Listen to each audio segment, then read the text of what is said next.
ജോലി നിർത്തിയാ ഇനി ജോലി ചെയ്യണല്ലോ ഇനി. അതെ, ജോലി നിർത്തിയതാണ് പറയുന്നത്. ഇതെല്ലാം ചെയ്തു വരുമ്പോ തന്നെ സൂപ്പർ സ്റ്റാർ ആവും. നമ്മളെ ഈ പറഞ്ഞ പോലെ ലാലേട്ട മമ്മൂക്കയും എല്ലാം സാധാരണ ഇങ്ങനെയൊന്നും പറയണല്ലോട്ടോ. നീ ഇത് ഭയങ്കര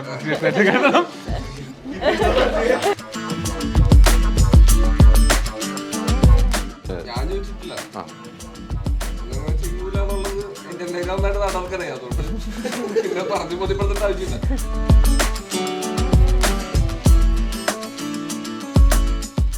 ഡിജിറ്റൽ കാര്യങ്ങൾ ചൂസ് ചെയ്യുമ്പോൾ go the experts. Oxygen digital expert.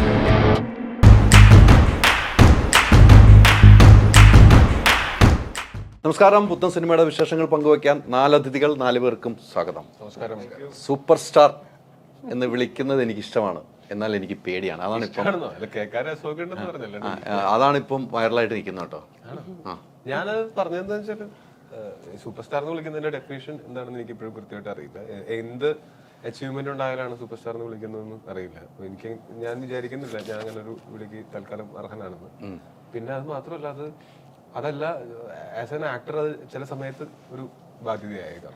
എനിക്ക് പലതരം സിനിമകളൊക്കെ ചെയ്തു പോകണം. ഇന്ന പോലത്തെ ഒരു സിനിമ അല്ലെങ്കിൽ ഇത്ര കോടി ക്ലബ്, ഇങ്ങനത്തെ പരിപാടിയൊന്നും എനിക്കറിയില്ല. അത് എൻ്റെ മേഖലയല്ല. എൻ്റെ മേഖല ചെയ്യുന്ന സിനിമകൾ ഞാനും ഹാപ്പി ആയിരിക്കണം, കൂടെ വർക്ക് ചെയ്യുന്നവരും ഹാപ്പി ആയിരിക്കണം, കാണുന്ന പ്രേക്ഷകരും ഹാപ്പി ആയിരിക്കണം. അതിനപ്പുറത്തേക്ക് കണക്കുകളിലോ അല്ലെങ്കിൽ ഇങ്ങനത്തെ ടാക്സിലോ ഒന്നുമില്ല എൻ്റെ പ്രധാന ശ്രദ്ധ. അതുകൊണ്ടാണ് അങ്ങനെ പറഞ്ഞത്. ഉറപ്പായിട്ടും അതുകൊണ്ടാണ് ഞാൻ പേടിയാണെന്ന് പറഞ്ഞാൽ ബാധ്യതയാവും എന്നുള്ള പേടിയാണ്. അല്ലേ? ബാധ്യതയാവോ? ഈ സിനിമ കഴിയുമ്പോൾ ഒരു ബാധ്യതയാവോ? ഞാനോ? സൂപ്പർ സ്റ്റാറിന്റെ പദവി പറഞ്ഞ ഒരു ആക്ടർ ആവാൻ ഇങ്ങനെ ഭയങ്കര ത്വരയുള്ള ഒരാളാണ് ടോബി. നമുക്ക് ഈ സിനിമ ഞങ്ങൾ വർക്ക് ചെയ്യുമ്പോൾ ടോബിയുടെ പല സിനിമകൾ കണ്ടിട്ടുണ്ടെങ്കിലും ഈ സിനിമയില് അതിനെ സംബന്ധിച്ച് ഒരു സിനിമ അതിന്റെ ഉള്ളിൽ നടക്കുന്ന മൂന്ന് സിനിമ നമ്മൾ അങ്ങനെ കാണിക്കുന്നുണ്ട്. അപ്പോ സാധാരണ ഒരു സിനിമയിൽ നമ്മൾ പറയുന്ന ഇപ്പൊ സിനിമയ്ക്കുള്ള സിനിമ പലതും നമ്മൾ കണ്ടിട്ടുണ്ട്. അതിനകത്തുള്ള ആ സിനിമയ്ക്കുള്ളിലെ സിനിമ കാണിക്കുമ്പോൾ വളരെ സിമ്പിൾ ആയിട്ട് കാണിച്ചു പോകുന്നതാണ്. പക്ഷെ ഇതിനകത്ത് വളരെ ഇയാളുടെ ഈ ആക്ടറിന്റെ ഒരു ഗ്രോത്ത് ഭയങ്കര രസമായിട്ട് കാണിക്കുന്നുണ്ട്. അപ്പോ അത്രയും ആക്ടിങ്ങിന് ഇത്രയും ഭയങ്കര പാഷനറ്റ് ആയിട്ട് അതിന് അത്രയും വർക്ക് ചെയ്ത് നിൽക്കുന്ന ഒരാൾ ചിലപ്പോ സൂപ്പർ സ്റ്റാർ എന്ന് പറഞ്ഞ അയാളുടെ ഒരു പദവിയിലേക്ക് അതില് പിന്നില് പോകുമ്പോ ഈ പറഞ്ഞ ആക്ടിങ് പരിപാടി പുള്ളി ചിലപ്പോ അത്രയും കോൺസെൻട്രേറ്റ് ചെയ്യാൻ ഫോക്കസ് കുറച്ചും കൂടെ നമുക്ക് ആക്ടിംഗിൽ തന്നെയാണ് വേണ്ടതെന്നാണ് തോന്നുന്നത്. തീർച്ചയായിട്ടും അത് വേണമല്ലോ. പക്ഷെ ഇതെല്ലാം ചെയ്തു വരുമ്പോ തന്നെ സൂപ്പർ സ്റ്റാർ ആവും. നമ്മൾ ഈ പറഞ്ഞ പോലെ ലാലേട്ടൻ മമ്മൂക്കയും എല്ലാം ഇതുപോലെ തന്നെയായിരുന്നു. അവരും പല രീതിയിലുള്ള സിനിമകൾ ചെയ്തിട്ടുണ്ട്. പക്ഷെ ഞാൻ പറഞ്ഞ പലപ്പോഴും ഈ ബാങ്കബിലിറ്റി ഉണ്ടാവുക, ലൈക്കബിലിറ്റി ഉണ്ടാവുക എന്നുള്ളതിനൊക്കെ തന്നെയായിരിക്കും ബാങ്കബിലിറ്റി വേണം. കാര്യം വെച്ചാൽ നമ്മൾ ചെയ്യുന്ന സിനിമകൾ നമുക്ക് ഇഷ്ടമുള്ള രീതിയിൽ വൃത്തിക്ക് ചെയ്യാൻ പറ്റണ്ടേ. അതിന് ബാങ്കബിലിറ്റി വേണം, ലൈക്കബിലിറ്റി തീർച്ചയായിട്ടും വേണം. നമ്മൾ എത്ര നല്ല സിനിമ ചെയ്തെന്ന് പറഞ്ഞാലും അത് തിയേറ്ററിൽ വന്ന ആൾക്കാർ കാണുക, അവരുടെ അപ്രിസിയേഷൻ കിട്ടുക എന്നുള്ള ആ ലൈക്കബിലിറ്റി ഇല്ലെങ്കിൽ ഈ പറഞ്ഞ പോലെ ഒരു കാര്യമില്ല, ഒന്നും ആകാൻ പറ്റില്ല. അതെ, എത്ര ഭയങ്കര പെർഫോമൻസ് കാഴ്ചവെച്ചെന്ന് പറഞ്ഞാലും എന്തൊരു ഭയങ്കര സിനിമയാണെന്ന് പറഞ്ഞാലും അത് ആൾക്കാർ കാണണം, കാണേണ്ടവർ കാണണം. അത് എത്ര പൈസ മുടക്കുന്നു പറഞ്ഞിട്ടും കാര്യമില്ല. മുടക്കുന്നതോ പൈസ വരുന്നതൊന്നുമല്ല, സിനിമ നന്നാകുക എന്നുള്ളതാണ്.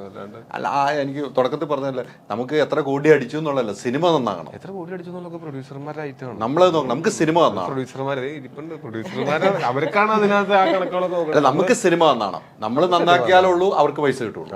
പ്രേക്ഷകർ ഏറ്റെടുത്താലേ നമുക്ക് എല്ലാവർക്കും വിജയമുള്ളൂ, തീർച്ചയായിട്ടും കൂട്ടായ വിജയമുള്ളൂ. നടികരിലേക്ക് വന്നു കഴിഞ്ഞാൽ ഈ സിനിമയ്ക്കുള്ളിലെ, ഇപ്പം ബാലു പറഞ്ഞ സിനിമയ്ക്കുള്ളിലെ കഥയാണ്. കുറച്ച് കഥ അറിയാവുന്നതുകൊണ്ട് ഞാനും കൂടെ ചോദിക്കും. സിനിമയ്ക്കുള്ളിലെ കഥകളാണ്. നമ്മളൊരു താരത്തിന്റെ വിജയം പരാജയം, അതിനപ്പുറം അതിന്റെ പിന്നിൽ പ്രവർത്തിക്കുന്ന ഒത്തിരി ആളെ കാണിച്ചു പോകുന്ന ഒരു സിനിമ. അതാണ് ഒരു സിനിമയ്ക്ക്. പത്രപ്രവർത്തകരെ കാണിക്കുന്നുണ്ടല്ലേ നമ്മള്, ഇല്ലേ? പ്രസ് മീറ്റ് സീനില്ലേ കാണിക്കുന്നുണ്ടല്ലോ. സെലിബ്രിറ്റി ഗസ്റ്റ് അപ്പിയറൻസസ് ഉണ്ട്. അത് സർപ്രൈസ് ആണോ? പറയാമോ? അത് പറയാമോ? ആ ടീസറിൽ കണ്ടിരുന്നല്ലോ. ചെറിയൊരു സംഭവം മാത്രം, ചെറിയ സംഭവം മതി. ചെറിയ സംഭവം ചെറിയ കന്താരി പോലെ അത് എരിവാകാൻ എന്ന് പറഞ്ഞ പോലെ ചെറിയ സംഭവം മതി, അല്ലെ രവി?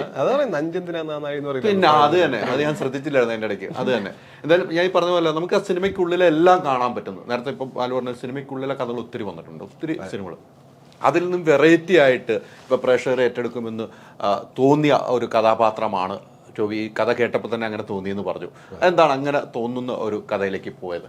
ആ കഥ കേട്ടപ്പോൾ നമുക്ക് സിനിമയ്ക്കുള്ള സിനിമ എന്ന് പറയുന്ന സമയത്ത് നമുക്ക് ഫോളോ ചെയ്യാവുന്ന പല പാറ്റേൺസ് ഉണ്ട്. പക്ഷെ ഇതിൽ ഫോളോ ചെയ്തേക്കുന്ന ഒരു പാറ്റേൺ എന്ന് പറയുന്നത് എനിക്ക് തോന്നുന്നു ഒരു ഇയാളൊരു ഇമോഷണൽ ജേർണിയാണ് നമ്മൾ പ്രധാനമായിട്ടും പറഞ്ഞു പോകുന്നത്.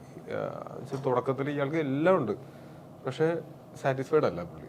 അവൾക്ക് കയ്യിൽ പൈസയുണ്ട്, ഫെയിമുണ്ട്, അയാൾക്ക് മാർക്കറ്റ് വാല്യൂ ഉണ്ട്, മുന്നോട്ട് സിനിമകളുണ്ട്, എല്ലാം ഉണ്ട്, പക്ഷെ അയാൾ ഹാപ്പി അല്ല. അയാൾ ഹാപ്പി ആവുന്നത് അയാളുടെ ആക്ച്വൽ പാഷൻ എന്തായിരുന്നു അതിൽ നിന്നൊക്കെ ഫോക്കസ് പോയ ആള് തിരിച്ച് എങ്ങനെ ഫോക്കസ് പിടിക്കുന്നു എന്നുള്ളതൊക്കെയാണ്. അപ്പൊ ഇതൊരു സീരിയസ് സിനിമയാണ്, പക്ഷെ അതിന് ഒരു ഹ്യൂമറും കുറെ ആൾക്കാരുണ്ടല്ലോ, ഇയാൾ ഒറ്റയ്ക്കല്ലല്ലോ ഇയാളെ ഇതിലേക്ക് എത്തിക്കുന്ന, ഇയാളെ ഈ ഫോക്കസിലേക്ക് തിരിച്ചെത്തിക്കുന്ന, ഇയാളത് എങ്ങനെയാണ് അവസാനം ഇയാൾ സക്സീഡ് ചെയ്യുമോ, ഇയാൾ സാറ്റിസ്ഫൈഡ് ആവുമോ എന്നുള്ളതൊക്കെയാണ് സിനിമയുടെ പോകുന്നത്. അപ്പൊ അതിന് കൂടെ നിൽക്കുന്ന കുറെ ആൾക്കാരുണ്ട്, അതിന് കാരണക്കാരായിട്ടുള്ള ആൾക്കാരുണ്ട്.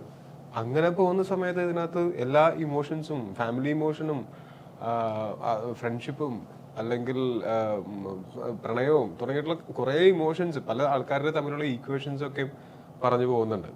എനിക്ക് തോന്നുന്നു അത് ഇത്തിരി ഇൻട്രസ്റ്റിംഗ് ആണ്. അത് നമ്മൾ സാധാരണ ഒരു ഇത്തിരി സൂപ്പർഫിഷ്യലായിട്ട് ഒരു ആക്ടറിന്റെ ഒരു കഥയും ജീവിതവും പറഞ്ഞിട്ട് അതിനകത്തുള്ള ഹ്യൂമറുകളും ഒക്കെ ഇച്ചിരി ലൗഡായിട്ട് അങ്ങനെയാണ് അത് വരാറ്. ഇത് പക്ഷെ കുറച്ചും കൂടി ഇൻഡെപ്ത് ഡീറ്റെയിൽ ചെയ്യുന്നുണ്ട്. അതുപോലെ ബാക്കിയുള്ള ഈ സിനിമയിൽ ഒരു സിനിമ എന്ന് പറയുമ്പോൾ അതിനകത്ത് വർക്ക് ചെയ്യുന്ന ഒരുപാട് മേഖലയിലെ ആൾക്കാരില്ലേ, എല്ലാ ഡിപ്പാർട്ട്മെന്റിലെയും ആൾക്കാർ. ഒരു സിനിമയിൽ നമ്മൾ സ്ക്രീനിൽ കാണാൻ പോകുന്നത് അതിൽ അഭിനയിച്ചവരെയാണ്. ഇപ്പൊ ഇന്റർവ്യൂസിന് കാണുന്നവരും അഭിനയിച്ചവരും, ചിലപ്പോൾ ഡയറക്ടറോ അങ്ങനെ ചീഫ് ടെക്നീഷ്യൻസ് കുറച്ച് പേര് വരും.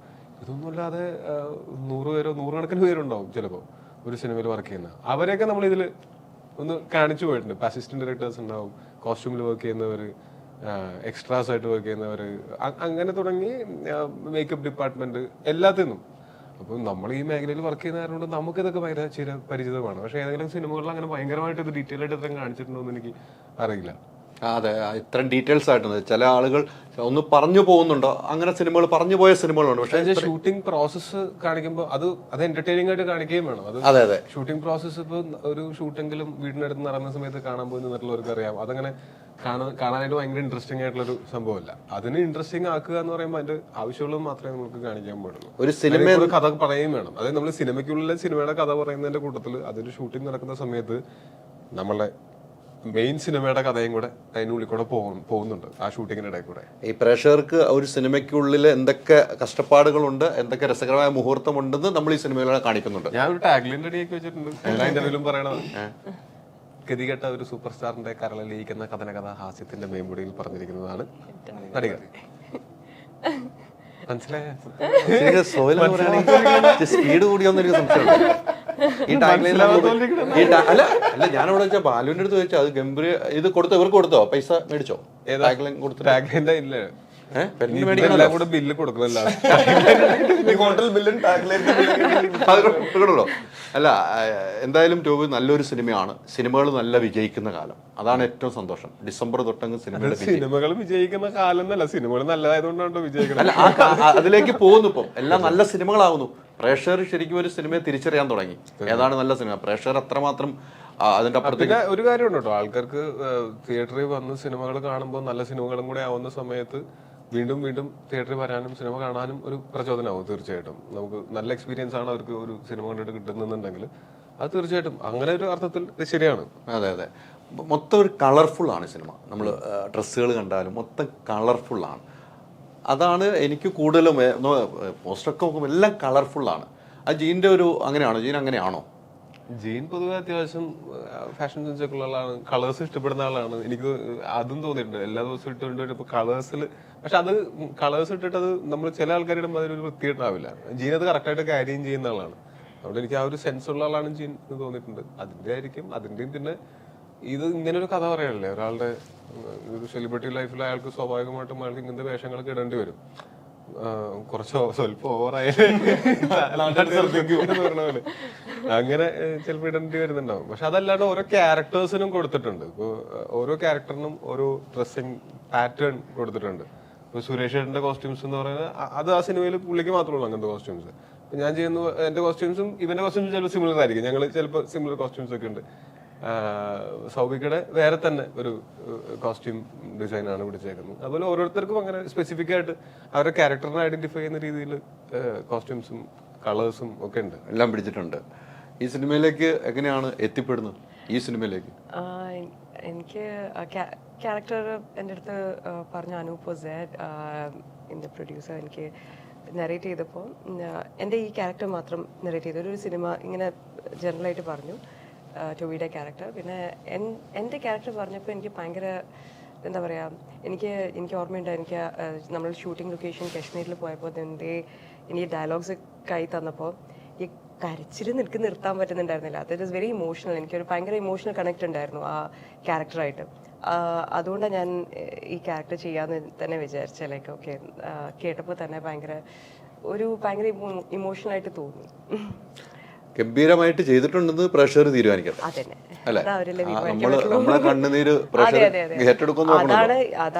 അത് കൺവേർട്ട് ആയതാണ്. എനിക്കതാണ് ജീൻ്റെ അടുത്ത് എനിക്ക് ചോദിക്കാൻ പറ്റിയിട്ടില്ല ഇതുവരെ, ബിക്കോസ് ഞാൻ കണ്ടിട്ടില്ല ഇതുവരെ പോർഷൻസ്. അപ്പൊ അത് ഞാൻ എങ്ങനെ ചെയ്തേക്കുന്നതെന്ന് നമുക്കൊരു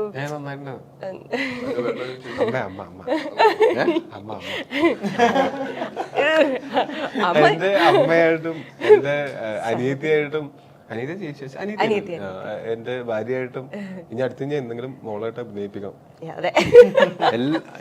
ഇതിലിപ്പോ പതുക്കെ പറഞ്ഞ അമ്മയെന്ന് പറഞ്ഞ ഇതിലെ ആണോന്ന് എനിക്കറിയില്ല. അമ്മയായിട്ട് അഭിനയിച്ചു പറഞ്ഞു പറയല്ലോ. അല്ല, ഡേവിഡിന്റെ ഒറിജിനൽ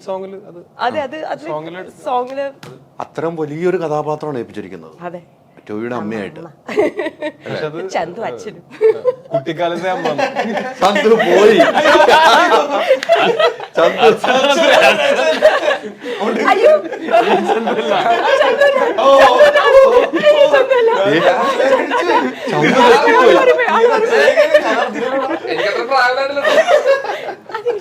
ചന്തു തെറ്റിപ്പോയി. ചന്തു തെറ്റിപ്പോയി.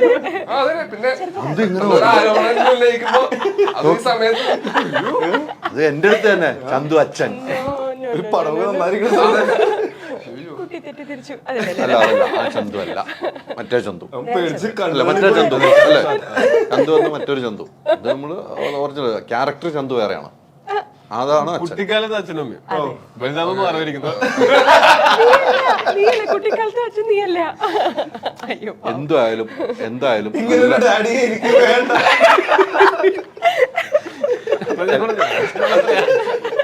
അല്ല, ഇന്നലെ പ്രസംഗത്തിൽ പറഞ്ഞ അച്ഛന് ഒരു വാശിയാണ് ഈ സിനിമ. അച്ഛൻ്റെ ഒരു വാശി, എനിക്കിത് ഒരു അഭിമാനമാണ് എന്ന് പറഞ്ഞു. അതുപോലെ ഇന്നലെ ഒരു പ്രസംഗത്തിൽ പറഞ്ഞ കാര്യം എന്താ ഓർക്കുന്നുണ്ട്? എന്താന്നാ പറഞ്ഞത്? ഇന്നലെ പറഞ്ഞതോ? ഇന്നലെ പറഞ്ഞില്ല. ഇന്നലെ പറഞ്ഞതെന്ന് വെച്ചിട്ടുണ്ടെങ്കിൽ അത് മഞ്ഞുമ്മല് ചെയ്തോണ്ടിരിക്കുന്ന സമയത്ത് അച്ഛൻ പറഞ്ഞ കാര്യം, അതായത് മഞ്ഞുമ്മല് കിട്ടുമ്പോഴാണ് ഒരു പടം വരും, പക്ഷെ ആ പടത്തിൽ ഇത് അഭിനയിച്ചോണ്ടിരിക്കുമ്പോ തന്നെ നിന്റെ അഭിനയം നല്ലതാണെങ്കിൽ വേറെ പടത്തിലേക്ക് വിളിക്കും. അങ്ങനെ വിളിച്ചിട്ടുണ്ടെങ്കിൽ ഒരു ആർട്ടിസ്റ്റാണ് എന്നാ അച്ഛൻ പറഞ്ഞത്. അപ്പൊ ജീൻചേട്ടൻ നടന്നോണ്ടിരിക്കുമ്പോ തന്നെ അടുത്ത് ചോദിച്ചു, എടാ വേറെ പരിപാടിയൊന്നും പിടിച്ചിട്ടില്ലല്ലോ എന്ന് വെച്ചാൽ. പറയില്ല. ജീൻചേട്ടനെ വിളിച്ചു, അച്ഛൻ്റെ അടുത്ത് പറഞ്ഞു, കണ്ട പടം തീരുന്നതിന് മുമ്പ് അത് മഞ്ഞുമ്മല സെറ്റില് പടം കഴിഞ്ഞ് പിറ്റേ ദിവസം ഞാൻ നടിയറിൽ ജോയിൻ ചെയ്തു. ഞാൻ പാക്കപ്പ് പാർട്ടിക്ക് നമ്മള് ഒരുമിച്ചായിരുന്നു. ഞങ്ങൾക്ക് പാക്കപ്പ് പാർട്ടിക്ക് പങ്കെടുക്കാൻ പറ്റിയില്ല. നാലാമത്തെ പാക്കപ്പ് പാർട്ടിക്കല്ലേ, നാലാമത്തെ പാക്കപ്പ് പാർട്ടിക്ക് ഞങ്ങൾക്ക് പങ്കെടുക്കാൻ പറ്റിയില്ല അവസാനത്തെ. അത് അച്ഛനോട് പറഞ്ഞ പോലെ, അച്ഛൻ പറഞ്ഞ പോലെ തന്നെയാണ് ഈ സിനിമയിലേക്ക് എത്തിയത്. അച്ഛൻ പറഞ്ഞ പോലെയല്ല, അച്ഛൻ പറഞ്ഞത് എങ്ങനെ അത് നമുക്ക് കിട്ടി. അത് കിട്ടി. ഇനി അച്ഛൻ പറഞ്ഞ വാക്കാണ് ഏറ്റവും വലുത്. ആ വാക്കിന് പ്രേക്ഷകരും കൂടെ അച്ഛൻ ഏറ്റെടുത്തിരിക്കുകയാണ് ചന്തുവിന്. ഈ സിനിമ മഞ്ഞുമൽ ബോയ്സ് തന്നെ ഈ സിനിമയാണ് ഇനി ഏറ്റെടുക്കുന്നത്. അത് സലീം കുമാറിന്റെ മോനായതുകൊണ്ടല്ല, അഭിനയിക്കാൻ കഴിവുള്ളതുകൊണ്ട്. അതിന് യാതൊരു മാറ്റവും ഇല്ല. സാധാരണ ഇങ്ങനെയൊന്നും പറയണല്ലോ.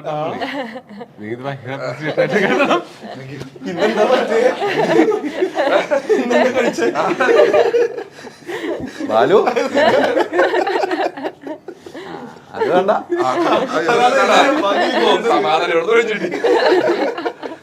നല്ലൊരു കഥാപാത്രം അല്ലേ? കഥ കേട്ട് ഇഷ്ടപ്പെട്ടു. അപ്പോൾ ക്യാരക്ടറൊക്കെ പറഞ്ഞു. ഏത് ക്യാരക്ടറാണെന്ന് സിനിമ കണ്ട് നമ്മൾ പറഞ്ഞു പോയെങ്കിലും സിനിമ കണ്ട് തന്നെ തീരുമാനിക്കണം ഏത് ക്യാരക്ടറാണെന്ന്. ഇത്തരം ഒരു സിനിമയിൽ അഭിനയിക്കുമ്പോൾ ഇപ്പോൾ ടോവിയൊക്കെ ആയിട്ട് ആദ്യമായിട്ട് അഭിനയിക്കുകയല്ലേ? അല്ല, ഈ ഗ്യാങ്ങിൽ നിങ്ങൾ അവിടെ ഉണ്ടായിരുന്നു, ഇതിൽ കുറേ ആളുകൾ കൂടുതലുണ്ടല്ലോ. സൗബിൻ അവിടെ ഉണ്ടായിരുന്നു. എങ്ങനെ ഉണ്ടായിരുന്നു ലൊക്കേഷനിലൂടെ? ഞാൻ പറഞ്ഞു, ഞങ്ങൾ ഫസ്റ്റ് സീൻ ഷൂട്ട് ചെയ്യാനായിട്ട് ഞങ്ങളൊരു കാറിൽ, അപ്പോൾ അത് ഷൂട്ട് ചെയ്യാൻ വേണ്ടിയിട്ട് ടോവിയെ ആദ്യമായിട്ടാണ്. ടോവിയെ കാറിലേക്ക് വരുന്നത് ഞാനവിടെ ഇരിക്കുന്നു. ഞങ്ങളൊരു വന്നപ്പോ തന്നെ ഞങ്ങളുടെ ജെല്ലായി. കാരണം ടോവി ഒരു വലിയ സൂപ്പർ സ്റ്റാർ ആണെന്നുള്ള ഇതൊന്നും എന്റെ അടുത്ത് കാണിച്ചില്ല അല്ലേ? എനിക്ക് ഇവരെ കാണുമ്പോൾ തന്നെ കറക്റ്റ്. ഞാൻ സലീമിനോട് അന്നൂരിന്റെ പടം ചെയ്തിട്ടുണ്ട്. ഞാൻ പുള്ളിയായിട്ട് അത്യാവശ്യം നല്ല അടുപ്പമാണ്. അപ്പൊ എനിക്ക് കാണുമ്പോൾ കറക്റ്റ് പുള്ളിയുടെ മറ്റേ ചെറിയ വേർഷൻ ആയിട്ട് തന്നെയാണ് ഫീൽ ചെയ്യുന്നത്. അപ്പൊ ആ ഒരു അടുപ്പം സ്വാഭാവികമായിട്ടും ഉണ്ട്. പിന്നെ ഞാൻ അതിന് മുമ്പ് നമ്മൾ മഞ്ഞുമലിനെ സെറ്റിൽ ചെയ്യാൻ വന്ന സമയത്ത് നമ്മൾ പരിചയപ്പെട്ടിട്ടുണ്ട്. പിന്നെ ഇതിനെ പറ്റിയിട്ട് ഇപ്പൊ മറ്റേ അപ്പുറത്തിരിക്കല്ലേ ഞങ്ങളെല്ലാം പലിശ ഞാൻ എനിക്ക് അവസാനം ലൂസ് അടിക്കാൻ അവസാനമല്ലേ സൗഭിക്കാണെങ്കിലും ജീനാണെങ്കിലും ഒക്കെ ഈ ക്യാരക്ടർ ഇവനാണ് ചെയ്യണമെന്ന് പറഞ്ഞപ്പോ തന്നെ പറയുന്നുണ്ട്. അപ്പൊ അന്ന് ഷൂട്ട് നടക്കുന്ന സമയത്ത് അടിപൊളിയാണ്, പരിപാടിയൊക്കെ കലക്കനാണെന്ന്. അപ്പൊ എനിക്ക് വരുമ്പോഴേ ഇവനെ നന്നായിട്ട് അറിയാം. അങ്ങനെ കാറിലേക്ക് ഇല്ല, അപ്പൊ വന്ന് നേരെ കാറിലേക്ക് കയറി. അപ്പൊ തന്നെ ഞാൻ ഇങ്ങനെ ടോയ് എടുത്ത് ചോദിച്ചു ഒരു സംഭവം ഞാൻ ഇങ്ങനെ പറഞ്ഞോട്ടെ എന്ന് ചോദിച്ചു. അപ്പൊ ടോയ് പറഞ്ഞ നല്ല സംഭവം. ഞാനങ്ങനെ സാധാരണ ഒരാളോട് പോയിട്ട് ചോദിക്കൊന്നുമില്ല, എനിക്ക് പേടിയാ. എനിക്ക് ജിഞ്ചേട്ടനായതുകൊണ്ട് ജിഞ്ചേട്ടൻ ഡയറക്ടർ ആയതുകൊണ്ട് നമുക്ക് കമ്പനി ആ ജിഞ്ചേട്ടനായിട്ടുള്ള ബോണ്ട് വെച്ച് ജിഞ്ചേട്ടനോട് ചോദിക്കാം. പക്ഷെ ജിഞ്ചേട്ടൻ ദൂരെ ഇരിക്കുക. അപ്പൊ എനിക്ക് ഒരാളോട് ഒരു കൺഫർമേഷൻ കിട്ടുന്നത് ഇത് നല്ലതാണോ മോശമാണെന്ന് അറിയാൻ വേണ്ടി. അപ്പൊ ഞാൻ നേരെ ടോയിയോട് ചോദിച്ചു, ടോയിയോട് നല്ല സ്ഥലം നീ പറഞ്ഞോളാം പറഞ്ഞു. പിന്നെ എനിക്ക് പിന്നെ ഞാൻ ടോയുടെ അടക്കിടക്ക് പറഞ്ഞിട്ടിരിക്കാൻ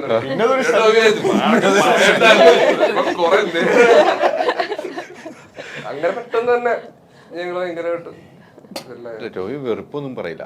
രവി പറഞ്ഞുകൊണ്ടേയിരുന്നു, രവി കേട്ടോണ്ടേയിരുന്നു. ആ ഇല്ല അങ്ങനെ അങ്ങനെ ഞാൻ പറഞ്ഞോണ്ടൊന്നുമില്ല, ഞാനൊരു ഫ്ലോയിൽ വന്നപ്പോ പറഞ്ഞോളൂ. ഒന്ന് പൊലിപ്പിച്ച് ഞാനൊരു മേമ്പടിക്ക് ഒരു കട്ട് ചെയ്ത് ഇടാന്ന് ഓർത്തത്. വലു ഓക്കെ അല്ലേ?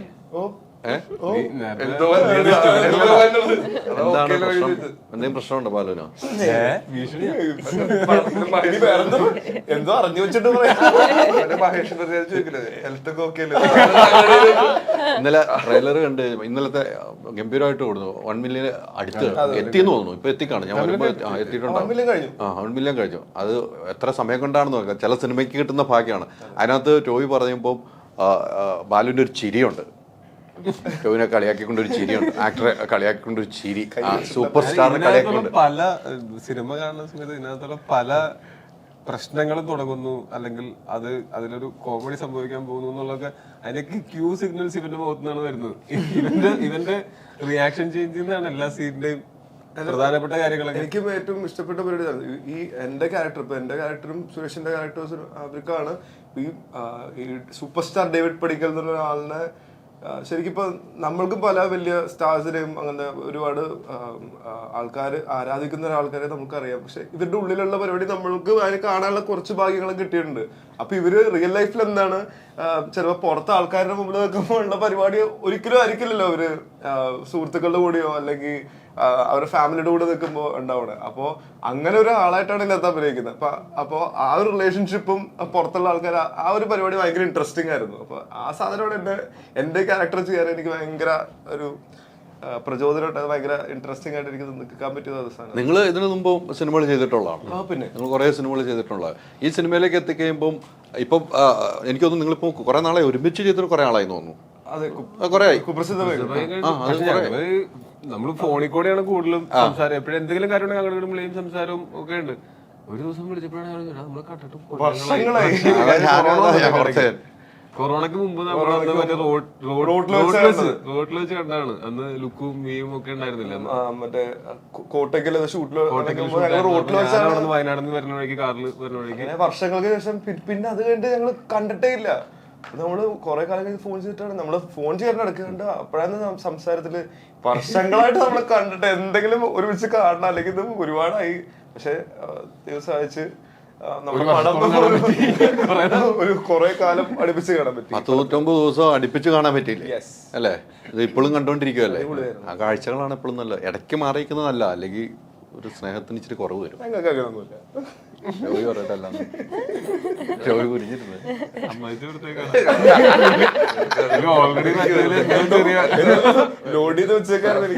അല്ല. ഈ ടോബി പറഞ്ഞെടുത്തോളെ ഈ ബാലു പറഞ്ഞ ഈ കുടുംബത്തിലെ ഇത് എപ്പോഴും കണ്ടാൽ പ്രശ്നം വരും അതൊന്നും എനിക്ക് തോന്നുന്നില്ല. പക്ഷെ കാണാതിരുന്നിട്ടും നമ്മൾ എവിടെ നിർത്തിയോ അവിടെ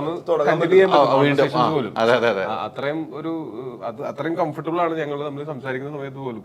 ഇത്ര കൊല്ലമായെന്നുള്ളത് നമ്മൾ മനസ്സിലാക്കാത്തതിന് കാരണം നമുക്കത് തോന്നാത്ത കാരണം കൊണ്ടാണ്. നമ്മൾ അങ്ങനെ ഒരു അകൽച്ച തോന്നാത്ത കാരണം കൊണ്ടാണ്. തീർച്ചയായിട്ടും. പിന്നെ ബാലു ഈ കുടുംബത്തിലെ ആളാണല്ലോ. ഈ കുടുംബത്തിലെ ലാലങ്ങളുടെ വീട്ടിലാണല്ലോ. ലാലങ്ങളുടെ സിനിമ ഉണ്ടല്ലോ. എങ്ങനെയാണ് മണിയടിച്ച് നിൽക്കണമെന്ന് നിങ്ങൾ പറയാം. മണിയടിച്ച് അല്ല എനിക്കറിയാം ഈ സിനിമ ഒന്ന് മാറിയിരിക്കണമല്ലോ, ഒന്ന് മാറ്റണില്ലോ എന്ന് ഓർക്കുമ്പോൾ എനിക്ക് അസുഖമാണ്. അല്ല, ഞാൻ ഡ്രൈവിംഗ് ലൈസൻസിൽ ഞാൻ ചെയ്തിട്ടുണ്ടായിരുന്നില്ല. സമാധാനമായ ഒരു ചെറിയൊരു ആശ്വാസം കിട്ടി, കുഞ്ഞ് ആശ്വാസം കിട്ടി. പിന്നെ അതിനൊരു സുഖം എന്ന് വെച്ച് കഴിഞ്ഞാൽ ഇപ്പൊ ജീൻ ചേട്ടനും ഞങ്ങള് ഒരുമിച്ച് ജനിച്ച് വളർന്ന ആൾക്കാരാണ്, ഒരുമിച്ച് വളർന്ന ആൾക്കാരാണ്. അപ്പോൾ ഈ സിനിമ സ്വപ്നം കാണുന്ന സമയം തുടങ്ങി നമ്മൾ ഒരുമിച്ചുണ്ട്. ഒരു മറ്റേ ചെറിയ വീഡിയോ ക്യാമറയില് ജീൻചേട്ടൻ സാധനങ്ങൾ ചെയ്യുമ്പോൾ അതിന്റെ പുറകെ ഉണ്ട്, ഞാനും ഉണ്ട് ജീൻചേട്ടൻ്റെ സാധനം ഷൂട്ട് ചെയ്യാൻ. അപ്പോൾ അങ്ങനെ തുടങ്ങിയ ആൾക്കാരാണ്. അപ്പോൾ ജീൻചേട്ടൻ ഒരു സാധനം ആലോചിക്കുമ്പോൾ എന്റെ മുഖം പറഞ്ഞത് എനിക്ക് സന്തോഷമായിട്ട് എനിക്ക് തോന്നുന്നത്. സോ അതിന് എല്ലാ പടത്തിലും കൂടെ ഉണ്ടാവണമെന്ന് ആഗ്രഹമുണ്ട്. ഡ്രൈവിംഗ് ലൈസൻസിൽ ഒരെണ്ണത്തിൽ ചെയ്തില്ല, അവിടെ മാത്രമേ ഒന്ന് പറ്റി. അതെ, കാരണം നിങ്ങൾക്കൊരു സുഖം കിട്ടി, എനിക്കൊരു ആശ്വാസമായി. ഇതിനു വേണ്ടിട്ടാ ഇതിനു വേണ്ടി എനിക്കൊരു ആശ്വാസമായി. ഉത്തരം പറയാൻ വേണ്ടി ചെയ്യാതെ കുറേ ആർട്ടിസ്റ്റുകളുണ്ട് സിനിമയിൽ, ഒത്തിരി ആർട്ടിസ്റ്റുകളുണ്ട്. നമുക്ക് പറയുകയാണെങ്കിൽ പേരെടുത്ത് പറയാൻ ഒത്തിരി പേരുണ്ട്. അല്ലാത്തവരും ഈ നേരത്തെ പറഞ്ഞാൽ പിന്നിലും മുന്നിലും പ്രവർത്തിച്ചാൽ എല്ലാവരും കൊണ്ടുവരുന്നുണ്ട്. ഇത്ര ഒരു വലിയ ആർട്ടിസ്റ്റുകൾ പണ്ടൊക്കെ നമ്മൾ ഒത്തിരി ആളുകൾ കൂട്ടി സിനിമ ചെയ്യുമ്പോൾ നല്ല റിസ്ക്കാണ്. പക്ഷെ ഇപ്പോൾ അതൊക്കെ മാറി, ആ കാലഘട്ടങ്ങളൊക്കെ മാറി എന്ന് എനിക്ക് തോന്നുന്നു. അങ്ങനെയല്ല, ശരിക്കും പറഞ്ഞാൽ കുറെ ആർട്ടിസ്റ്റുകളെ ഒരുമിച്ച് ഒരു സിനിമയിൽ കൊണ്ടുവരാന്ന് പറയുമ്പോൾ അതിനകത്തൊരു റിസ്ക് എലമെന്റ് ഉള്ളതെന്ന് വെച്ചാൽ എല്ലാവരും തിരക്കുള്ള ആൾക്കാരൊക്കെ ആകുമ്പോൾ അവരുടെയൊക്കെ ഡേറ്റുകളൊക്കെ മാനേജ് ചെയ്ത് കൊണ്ടുപോവുക. പിന്നെ ഒരു മലയാള സിനിമയുടെ ഷൂട്ട് തുടങ്ങി കൃത്യസമയത്ത് തീരുക എന്ന് പറയുന്നത് തന്നെ എന്തൊരു ഭാഗ്യത്തിന്റെ അല്ലെങ്കിൽ എന്തൊരു അത്ഭുതമാണെന്ന് എനിക്ക് തോന്നും. കാര്യം ഒരാൾക്ക് ഒരു പനി വരികയോ അല്ലെങ്കിൽ ഒരു പരിക്ക് പറ്റുകയോ ഒരു മഴ പെയ്യുകയോ കണ്ണു പോവുകയോ കാല് പറയുകയോ അല്ല ഞാൻ പറയാം എന്തെങ്കിലും അങ്ങനത്തെ പരിക്കുകളൊക്കെ പറ്റുകയോ. അപ്പൊ ഈ സിനിമയ്ക്ക് തന്നെ അങ്ങനെ ഉണ്ടായിരുന്നു. ബാലുവിന്റെ ഒരു പരിക്ക് പറ്റിയിട്ട് നമുക്ക് കുറച്ച് ദിവസം എത്ര ഒരു 1.5-2 ബ്രേക്ക് ചെയ്യേണ്ടി വന്നു. എനിക്ക് ഇച്ചിരി കാര്യമായിട്ട് പരിക്ക് പറ്റിയിട്ട് ഒരു മാസത്തോളം നമ്മൾ ബ്രേക്ക് ചെയ്യേണ്ടി വന്നു. അപ്പോൾ ഇതുപോലെ ഏതെങ്കിലും ഒരു ആർട്ടിസ്റ്റിന്റെ കാര്യം അത് നമ്മൾ ഫിസിക്കലി പ്രസന്റ് ആയിരിക്കേണ്ടതാണല്ലോ. നമുക്ക് വേറെ നമുക്ക് പരിക്കൊക്കെ പറ്റി കഴിയുമ്പോഴും നമുക്ക് വേറെ മെന്റലി ചെയ്യാവുന്ന ഇപ്പോൾ വേറെ എന്തെങ്കിലും വർക്കല്ലല്ലോ സിനിമയിലെ, നമ്മൾ ഫിസിക്കലി പ്രസന്റ് ആയിരിക്കണമല്ലോ. വേറെ ആർട്ടിസ്റ്റുകൾ ചെയ്യുന്ന സമയത്ത് എല്ലാവരുടെയും ആരോഗ്യവും എല്ലാവരുടെയും സൗകര്യവും നമ്മൾ നോക്കണമല്ലോ. അവർ വേറെ സിനിമയിൽ ചെയ്തുകൊണ്ടിരിക്കുകയായിരിക്കും, ആ സിനിമയിൽ ഇവിടെ വന്ന് ചെയ്യണം, ഇതിനിടയ്ക്ക് ആ സിനിമയിൽ വേറെ കണ്ടിന്യൂറ്റി ആയിരിക്കും. നമ്മളെ സിനിമ ഒരു 5-6 മാസത്തെ സ്പാനിൽ ഷൂട്ട് ചെയ്യുമ്പോൾ അവർ ഒന്നിലധികം സിനിമകൾ ചെയ്യുന്നുണ്ടാവും. അപ്പോൾ വേറെ കണ്ടിന്യൂറ്റി ആയിട്ടുണ്ടാവും നമ്മൾ പിന്നീട് ഷൂട്ട് ചെയ്യാനായിട്ട് വിളിക്കുന്ന സമയത്ത്. അപ്പോൾ ഇങ്ങനെ കുറേ പ്രശ്നങ്ങൾ ഉണ്ട്. അതൊക്കെ അതിജീവിച്ച്, പക്ഷെ അതൊക്കെ അതിജീവിച്ച് സിനിമകൾ ഇവിടെ സംഭവിക്കുന്നുണ്ട് എന്ന് പറഞ്ഞാൽ മലയാള സിനിമ അങ്ങോട്ടും ഇങ്ങോട്ടൊക്കെയുള്ള ആ ഒരു അഡ്ജസ്റ്റ്മെന്റ്സും ഒക്കെ ഉള്ളതുകൊണ്ടാണ് ഇത്ര സ്മൂത്ത് ആയിട്ട് നടക്കുന്നത്. ഇപ്പോൾ വേറൊരു സിനിമയുടെ ഡേറ്റിൽ ഇവിടെ ആ ആർട്ടിസ്റ്റിനെ കിട്ടിയാൽ നല്ലതായിരിക്കും എന്ന് പറയുമ്പോൾ അങ്ങോട്ട് വിളിച്ച് ചോദിക്കുന്ന സമയത്ത് അത് വിടാനും അതിനനുസരിച്ച് ഒരു ഗ്രാറ്റിറ്റ്യൂഡ് തിരിച്ചുണ്ടാവാനും അങ്ങനെയൊക്കെയാണ് മലയാള സിനിമയിൽ മാത്രമേ ഉള്ളൂ. എനിക്ക് അത്രയും ഒരു ഇത് എന്താ പറയാ വഴക്കൂടാതെ ഈ കാര്യങ്ങളെല്ലാം പറഞ്ഞു ഇല്ലാതെ നമുക്ക് ഒരു കാരണവശാലും ഇങ്ങനത്തെ ഒരു നമ്മൾ ഈ സഹകരണത്തിന്റെ അടിസ്ഥാനത്തിൽ പോകുന്ന ഒരു ഇൻഡസ്ട്രിക്ക് മുന്നോട്ട് പോകാൻ പറ്റില്ല. പക്ഷെ അതിവിടെ ഉണ്ട്, ആ സഹകരണം ഇവിടെ ഉണ്ട്. മഞ്ഞുമ്മലിന്റെ ഡേറ്റിന് വേണ്ടിയിട്ട് നടികർ നീട്ടി വെച്ചില്ലോ. മഞ്ഞുമ്മൽ ഷൂട്ട് ചെയ്യാൻ വേണ്ടിയിട്ട് ജീൻചേട്ടൻ ഡയറക്ടർ അവിടെയാണല്ലോ. അല്ല, ജീൻചേട്ടൻ അവിടെയാണ്, ഞാൻ അല്ല അത് അങ്ങോട്ടും ഇങ്ങോട്ടും ഒരു ബന്ധങ്ങൾ കൊണ്ടൊക്കെ എളുപ്പമാണല്ലോ. പക്ഷെ ഇത് വേണം, ഇതുണ്ടെങ്കിൽ ഒരു സിനിമ ഉള്ളൂ. നമുക്ക് എല്ലാവരും ഈ പറഞ്ഞ പോലെ പല ഡേറ്റുകളായിരിക്കുമല്ലോ, ഒരു മാറ്റവും ഇല്ല. എന്താ വെച്ചാൽ നമ്മൾ ഇന്ന് ഇപ്പൊ നമ്മൾ ഒരുമിച്ച് സിനിമ റൺ ചെയ്യുന്നു, അടുത്തൊരു സീസണിൽ ചിലപ്പോൾ നമ്മൾ 2 വ്യത്യസ്തമായിട്ടുള്ള സിനിമകളിലായിരിക്കും. അതിന്റെ അടുത്ത സിനിമയിൽ വരുന്ന സമയത്ത് നമ്മൾ വീണ്ടും ഒരു സിനിമയിലേക്കായിരിക്കും. അത് കാരണം കൊണ്ട് നമ്മൾ സിനിമയിൽ ഒരു കാരണവശാലും എന്താ പറയാ ആ ഒരു സഹകരണം അങ്ങോട്ടും അപ്പുറത്തും ഇപ്പുറത്തുള്ള സിനിമകളും എല്ലാം തമ്മിൽ ഈ പറഞ്ഞ പോലെ അവിടെ ഷൂട്ടിംഗ് എങ്ങനെ പോകുന്നു ഇതെല്ലാം നമ്മൾ അറിയുന്നുണ്ട്.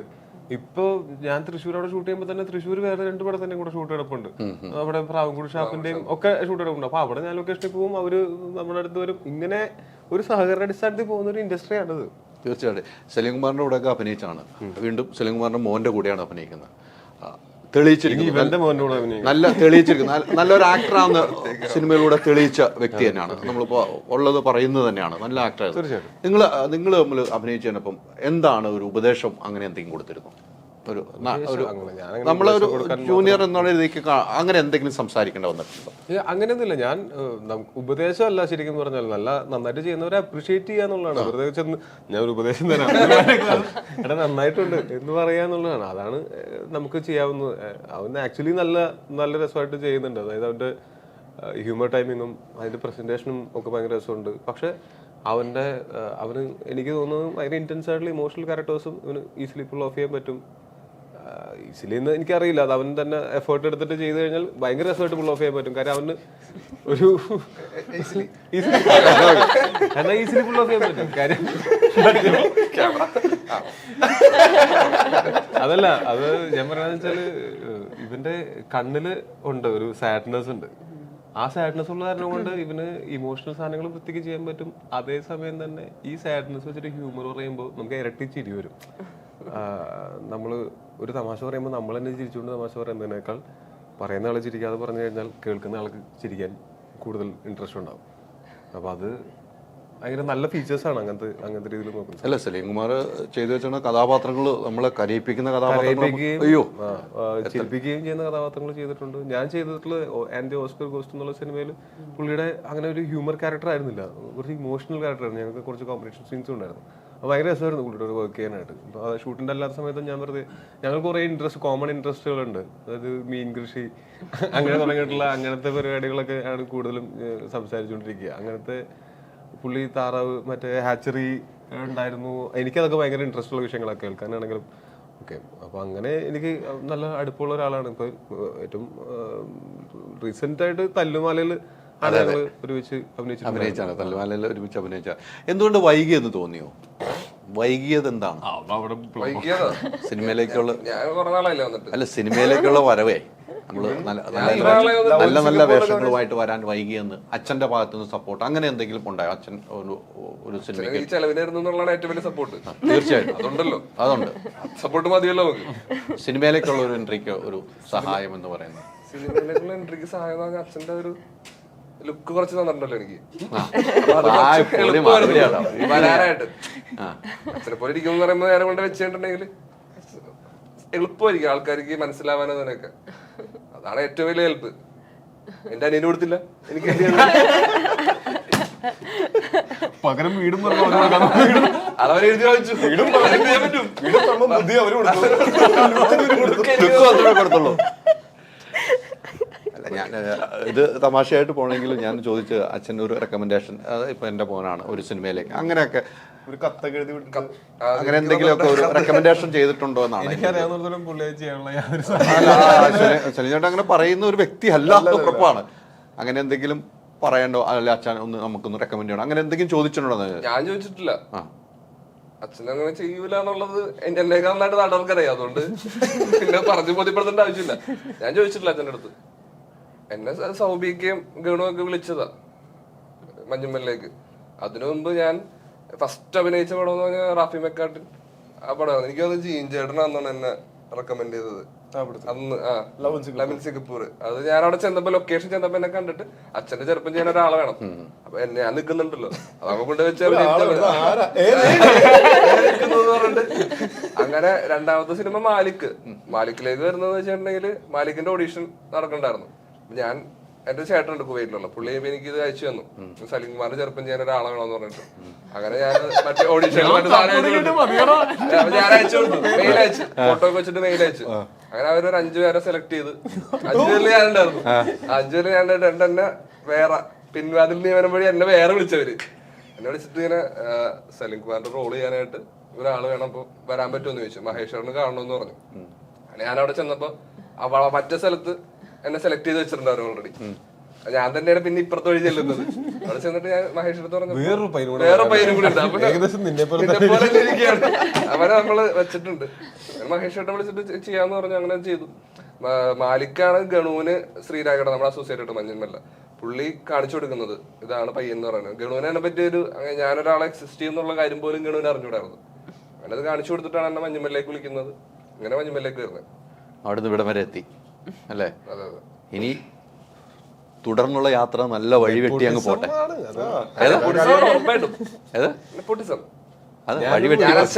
അച്ഛന്റെ കൂടെ പോയി അങ്ങോട്ടാ പിടിച്ചേക്കണ. അല്ല, നമ്മള് സ്വന്തം വഴിവെട്ടി എങ്ങനെ യാത്ര ചെയ്യും? സ്വന്തം വഴിയൊന്നും വെട്ടിയൊന്നുമല്ല.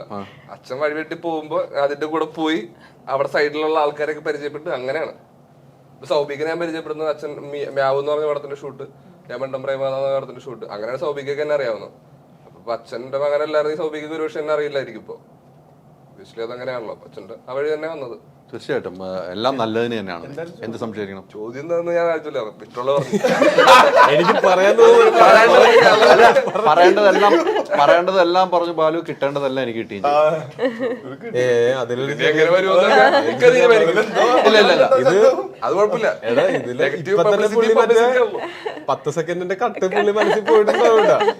ഇടയ്ക്കിടയ്ക്ക് ഇങ്ങനെ കട്ട് ചെയ്തോണ്ടിരിക്കണ്ടായിരുന്നു. മനസ്സിൽ കട്ടുണ്ട്. 5 million 2 million ഒന്നുമില്ല, നല്ല നന്നായിട്ട് സംസാരിക്കുന്ന ആളല്ലോ. ഒരു ഭയമില്ല, നല്ല ധൈര്യത്തോട് സംസാരിക്കും. ഞാൻ കാണുന്നത് പറഞ്ഞിട്ട് പുള്ളി തിരിഞ്ഞിട്ട് ഇങ്ങനെ കാണിക്കും.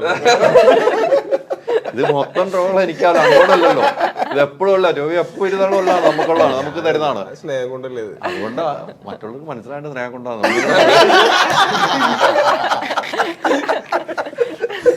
അത് അവരുടെ കുഴപ്പം. അടുത്ത് ഇങ്ങനെ കേട്ടില്ലേ, ബാലു ഉണ്ടല്ലോ, ബാലു എന്നോട് ആത്മാർത്ഥമുള്ള സ്നേഹം. അയ്യോ എന്തോ നല്ലത് വരായിരിക്കും അത്. എന്തായാലും ലൊക്കേഷനിലൊക്കെ ഗംഭീരമായിരുന്നു. കുറെ ലൊക്കേഷൻ ഉണ്ട് ഈ സിനിമയ്ക്ക് അല്ലേ? കുറെ ലൊക്കേഷൻ ഉണ്ടായിരുന്നു. എങ്ങനെ ഉണ്ടായിരുന്നു ലൊക്കേഷൻ? കുറെ ഏരിയ ഇവിടെ എറണാകുളത്ത് ഉണ്ടായിരുന്നു പല ദിവസങ്ങളിലും ഷൂട്ട്. പിന്നെ നമുക്ക് പൂപ്പാറ ഉണ്ടായിരുന്നു ഷൂട്ട്. നല്ല ഓർമ്മയുള്ള പൂപ്പാറ. അവിടെ വെച്ചാണ് കണ്ണിന് പരിക്ക് പറ്റിയത്. റേഞ്ച്. പിന്നെ നമുക്ക് ഹൈദരാബാദിലുണ്ടായിരുന്നു ഷൂട്ട്, കാശ്മീരുണ്ടായിരുന്നു ഷൂട്ട്. അപ്പൊ ഇവിടെയൊക്കെ ഹൈദരാബാദ് രാമോജി ഫിലിം സിറ്റിയിലൊക്കെ ഉണ്ടായിരുന്നു. അപ്പോൾ സിനിമയുടെ ഷൂട്ടിംഗ് ആയിട്ടും അല്ലാതെ നമ്മുടെ സീക്വൻസുകളായിട്ടും ഒക്കെ ഈ സിനിമ ഷൂട്ടിംഗ് ആയിട്ടും അതിന്റെ, അതായത് സിനിമയ്ക്കുള്ളിലെ സിനിമ ഷൂട്ടിംഗ് ആയിട്ടും അല്ലാതെ മെയിൻ സിനിമയിലെ സീക്വൻസസ് ആയിട്ടും ഇവിടെയൊക്കെ ഷൂട്ട് ഉണ്ടായിരുന്നു. ദുബായ് ഉണ്ടായിരുന്നു. ദുബായിൽ കുറച്ച് ദിവസം ഉണ്ടായിരുന്നു. അപ്പൊ ഇതെന്ന് വെച്ചാല് ഈ ആ ഒരു ട്രാവലും പെട്ടെന്ന് ഈ ടെറൈൻസ് മാറുന്നതും ഒക്കെ ഭയങ്കര രസമായിരിക്കും. കാര്യം ഇങ്ങനെ തന്നെയാണ് ശരിക്കും ഒരു ആക്ടറിന്റെ ലൈഫിലും പോകുന്നത്. നമ്മള് അതുപോലെ വേറെ എവിടെയെങ്കിലും നമ്മൾ ഈ ടൂർ പോകുന്ന പോലെ അല്ല പോകുന്നത്. ആലപ്പുഴയിലുണ്ടായിരുന്നു. ടൂർ പോകുന്ന പോലെ ആയിരിക്കില്ല പോകുന്നത്. നമ്മൾ പോയി അവിടെ കുറച്ചാള് താമസിക്കുകയാണല്ലോ. പക്ഷേ ഒരു മാസമൊക്കെ ഷൂട്ട് ഉണ്ടെങ്കിൽ 1 മാസം നമ്മൾ അവിടെ ജീവിക്കുകയാണ്. അതായത് ടൂറിസ്റ്റുകൾ പോകുന്ന പോലെ അവിടെ കണ്ടു, ഇത് കണ്ടു, അത് കണ്ടു, അങ്ങനെയല്ലല്ലോ. അവിടുത്തെ ആക്ച്വൽ ലൈഫ് എക്സ്പീരിയൻസ് ചെയ്യുക എന്നുള്ളതും കൂടെ ഉണ്ട്. അതും കൂടെ ഈ സിനിമയിൽ കൂടെ കാണാം. അവിടുത്തെ ഒരു ലോക്കൽ ഫ്ലേവേഴ്സും ഒക്കെ ഉണ്ടാവും. ഈ സിനിമയ്ക്കുള്ളിലെ കഥ എന്ന് പറയുമ്പോൾ ഒരു നടൻ എന്ന നിലയിൽ ഇതിനകത്ത് സൂപ്പർ സ്റ്റാർ എന്ന നിലയ്ക്കാണോ അഭിനയിക്കുന്നത്. അപ്പോൾ കുറേ ആക്ടർമാർ നമ്മുടെ മനസ്സിൽ വന്നിട്ടുണ്ടോ? ഇവർ ചെയ്തത് ഇങ്ങനെയാണ്, ഇവരുടെ ഡയലോഗ് ഇങ്ങനെയാണ്, അങ്ങനെ വല്ല മനസ്സിൽ വന്നിട്ടുണ്ടോ? ഇത് ഒരു തീർച്ചയായിട്ടും ഒരു സാങ്കല്പിക കഥാപാത്രമാണ്. നമുക്ക് ഇങ്ങനെ ഒരാളൊന്നും ഇല്ല, ഫിക്ഷണൽ ക്യാരക്ടറാണ്. പക്ഷേ എൻ്റെ ഉൾപ്പെടെ വെച്ചാൽ ഞാൻ ചെയ്യുന്നതെന്നായിരിക്കില്ല. ഞാൻ ചിലപ്പോൾ ഞാൻ ഇടയ്ക്ക് ഇങ്ങനെ നമ്മളെല്ലാ ലൈഫിലും 2 എണ്ണം ഉണ്ടായിട്ടുള്ളൂ സിനാരിയോസ്. ഒന്ന് നമ്മളിങ്ങനെ ചെയ്തിട്ടുണ്ടെങ്കിൽ എന്താവും എന്നുള്ള തോട്ടിലാണ് ചില കാര്യങ്ങൾ നമ്മൾ ആലോചിച്ച് ചെയ്തിട്ടുള്ളത്. അതുപോലെ വേറെ പല ആക്ടേഴ്സിൻ്റെ നമുക്ക് നമ്മൾ ഇൻസ്പിറേഷൻസ് എടുത്തിട്ടുണ്ട്. അല്ലാണ്ട് നമ്മൾ ഒരാളെ നേരെ ഫിംഗേഴ്സ് പോയിന്റ് ഇത് എന്ത് നല്ലതും ചീത്തയായിട്ടുള്ള കാര്യങ്ങൾ ഇതിനകത്ത് ഉണ്ടോ അതൊക്കെ ഡേവിഡ് പടിക്കലിൻ്റെയാണ്. അത് എൻ്റെ അല്ല, വേറെ ഒരു ആക്ടറിൻ്റെ അല്ല. പക്ഷെ നമുക്ക് ആക്ച്വൽ ഉള്ള ആൾക്കാരിൽ നിന്ന് ഇൻസ്പിറേഷൻസ് എടുത്തിട്ടുണ്ട്. പിന്നെ ഭാവനയും ഉപയോഗിച്ചിട്ടുണ്ട്. നമ്മുടെ നല്ല ബ്രെയിൻ വർക്ക് ചെയ്തിട്ടുണ്ട്. പക്ഷെ പ്രേക്ഷകരിനി ഏതാണ് ഇപ്പൊ ടോയ് ചെയ്ത് വെച്ചാൽ ഇത് അദ്ദേഹം പറഞ്ഞതാണല്ലോ അങ്ങനെ ചിന്തിക്കുന്നത് പ്രേക്ഷകർ ചിന്തിക്കില്ല. അങ്ങനെ ഡയറക്റ്റായിട്ട് അതാണല്ലോ ഇതാണല്ലോ എന്ന് തോന്നുന്നൊന്നും ഉണ്ടാവില്ല. പലതും നമ്മളെ ഈ ഇൻസൈഡർ തമാശകളൊക്കെ ഉണ്ടാവും. അതൊക്കെ നമ്മൾ ഇതിനകത്ത് ഉപയോഗിച്ചിട്ടുണ്ടാവും. മറ്റ് ആർട്ടിസ്റ്റുകൾ ഇപ്പം ആർക്കും ഒഫൻഡഡ് ആവുന്ന രീതിയിലാണ്. നമ്മളുടെ ഏറ്റവും വലിയ എന്താ പറയുക ഒരു നിർബന്ധമായിരുന്നു. ഒരാളെയും അങ്ങനെ ഒരു സിനിമയല്ലത്. നമ്മൾ ഒരാളെയും കളിയാക്കാനോ അങ്ങനത്തെ ഒരു ഉദ്ദേശം ഈ സിനിമയുടെ പിന്നിലില്ല. നമ്മൾ ഈ ഒരു സിനിമ എടുക്കുമ്പോൾ ഇതൊരു ഫണ്ണായിരിക്കണം, ആൾക്കാർക്ക് അത് റിലേറ്റ് ചെയ്യാൻ പറ്റണം എന്നുള്ളതിനപ്പുറത്തേക്ക് പിന്നെ ഇയാൾ ചെയ്യുന്ന കാര്യങ്ങൾ നല്ലതോ ചീത്തയോ ആയി കഴിഞ്ഞിട്ട് അവസാനമാകുമ്പോഴത്തേക്കും ഇയാൾക്ക് വേണ്ടി റൂട്ട് ചെയ്യണം. അത് കാരണം നമ്മൾ അങ്ങനെ ഇയാൾക്ക് ദുശീലങ്ങളുണ്ട് എന്നൊക്കെ പറഞ്ഞ പോലും ഇയാളൊരു ഈവിൾ ആളായിട്ടൊന്നുമല്ല. ഇയാളെ ആൾക്കാർക്ക് ഇഷ്ടപ്പെടും. അങ്ങനെ ആകണം സിനിമ അല്ലേ? സിനിമകളെല്ലാം വിജയങ്ങൾ. ഒരു മനോഹരമായ 2 പാട്ടങ്ങ് പാടി അവസാനിപ്പിച്ചാണ് രസകരമായിട്ട്.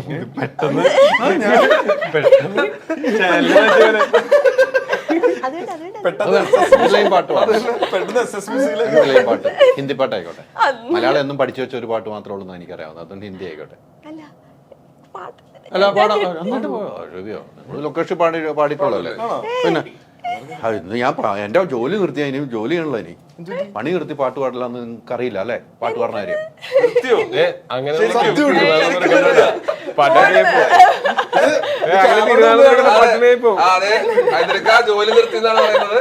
പാട്ട് പാടും. അപ്പൊ അതുകൊണ്ട് ജോലി ഞാൻ ഈ ഒരു ഇന്റർവ്യൂ കൂടെ അറിയോ? 2 പാട്ടൊക്കെ പാടി ശരിക്കും പാടും. പിന്നെ അങ്ങനെ പാടുന്ന ആളാണെങ്കിൽ പാടിക്കോളൂ. എന്റെ അമ്മേ ഞാൻ സത്യമായിട്ടും ഓ ഇത് മറ്റേ സാധനം സോറി പാട്ടും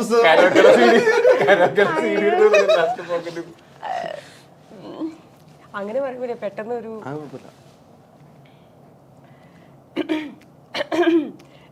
ഞാൻ പ്രതീക്ഷിക്കില്ല പാടാൻ പറയുന്നത്.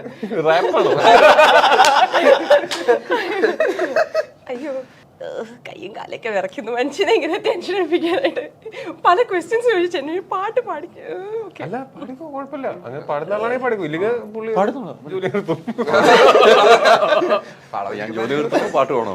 അതാ ഞാൻ ചോദിക്കണേ, അത് നിങ്ങൾ തമ്മിൽ തീരുമാനിക്കും. ജോലി നിർത്തുമെന്ന് പറഞ്ഞിട്ട് പാടാതിരിക്കണം. ജോലി അതെ പാടിയില്ലെങ്കിൽ വാക്ക് കൊടുത്തു പോയി. ക്യാമറയ്ക്ക് മുമ്പ് ഞാൻ പറഞ്ഞു കഴിഞ്ഞു. അതെ, അതുകൊണ്ടാണ് ഞങ്ങൾ സപ്പോർട്ട് ചെയ്യുന്നത്. നമ്മള് ഇതിൽ കമന്റ് വന്നത് നീ പാടി വന്നിട്ട് അവൻ ജോലി അങ്ങ് നിർത്തി പോട്ടെ എന്ന്. ओके चुरा लिया है तुमने जो दिल को नजर नहीं चुराना सनम बदल के मेरी तुम जिंदगानी नहीं बदल न जाना सनम. ഞാൻ ജോലി തുടരുന്നതായിരിക്കും.